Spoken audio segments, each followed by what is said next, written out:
How's it going, everyone? College Lefty, and in this video we had the base round players for the Alter Ego Pack 3 revealed. There should be some more players revealed tomorrow, whether it's for the Incognito program or the Alter Ego Pack 2 rare round players. But these are the guys that we're looking at, and then for the remaining portion of the video, I am going to get into a ranked game. But we in fact have Colton Wong, Carlos Santana gets another card. We have Lou Brock, Kirby Yates, and Hal Newhouser also gets another card. A couple of these players I talked a little bit about in my prediction video a while back, talking about some Team Affinity cards, talking about who else we could see implemented into the game somewhere. And Lou Brock was certainly one of those. Other than that, not really any guys in this pack so far, but we could see some rare round players that I was also talking about. Some people mentioned in my previous couple videos that we would not have a surprise this week because it is Memorial Day coming up. Well, this is in fact the surprise that I was talking about. It's just going to be released on Thursday rather than Friday. We could still see a stub sale or a flash sale or some type of additional surprise on that Friday. I think it's less likely to happen now that we have that pack confirmed. But with that being said, we're getting into a ranked game. I am going to be trying out Pedro Martinez and Mickey Mantle for the very first time here. And I've also sold a bunch of my Set 2 players, some Set 1 cards that were video game cover athletes, and I talked about that in a couple previous videos. So if you're wondering why I am using more of a budget team, it's just mainly because I wanted to build up my stub count for some new cards that are released over the course of Set 2 and Set 3.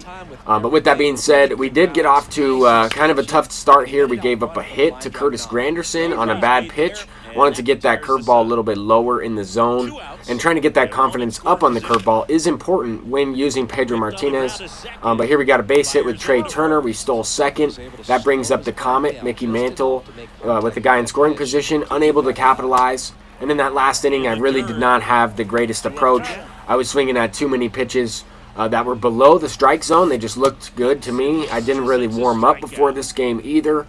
And the two times I've played ranked without warming up against the computer on Hall of Fame or Legend difficulty, I have not hit as well. So that's something that I need to do a little bit more of, right? Just warm up. That way I'm not on the ball with the PCI, but my timing is completely off, like on that previous swing, right? I've just been early, late, just early, trying to get a better approach at the plate here. Really one of the worst starts to a game of ranked that I've had this season. At this current moment, I'm 19-0, and we're trying to make it to 20-0 in ranked seasons right here. But I better figure it out, or else I'm going to end up beating myself in this game here, and that was just a really close play. Don't even know how Trey Turner got thrown out there. 99 speed. He just hit the ball a little bit too hard, and that was definitely a frustration swing there. I should have just been more selective. I had two guys in scoring position pretty much. I could have just left Trey Turner at first and possibly stole second base. But this is what I was talking about, right? Usually over the last two game cycles, the MLB The Show 21, MLB The Show 22, really the only games I've lost were games that I beat myself, where I just didn't hit well. Sometimes I tend to get a little bit too aggressive when I have runners in scoring position, and that's kind of what just happened in that last one. But those are times where I lose the games.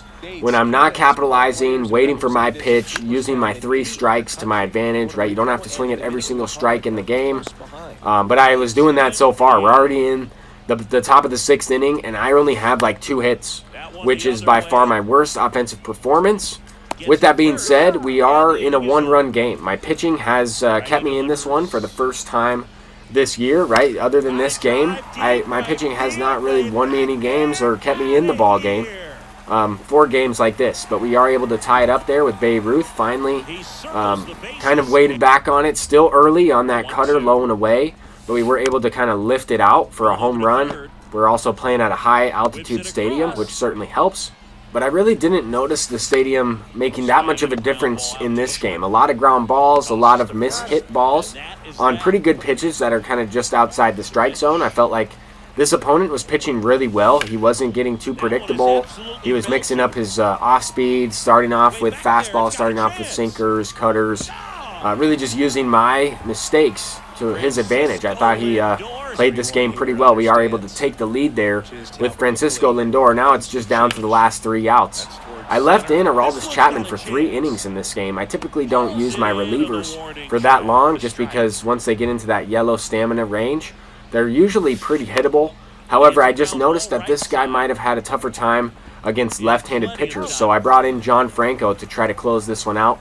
Not the typical closer I would like to use.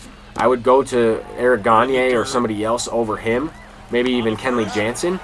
But because he had the 2 lefties there, I figured that was my best chance to get out of the inning, and we ended up winning the game. So we're up 20-0 in ranked seasons. We also got a Weekly Wonders program implemented into the game today, and I don't know what they're doing with that Weekly Wonders program. I don't know why we don't have any Set 1 cards or free Set 1 packs implemented into that program yet. Maybe we're a couple weeks away.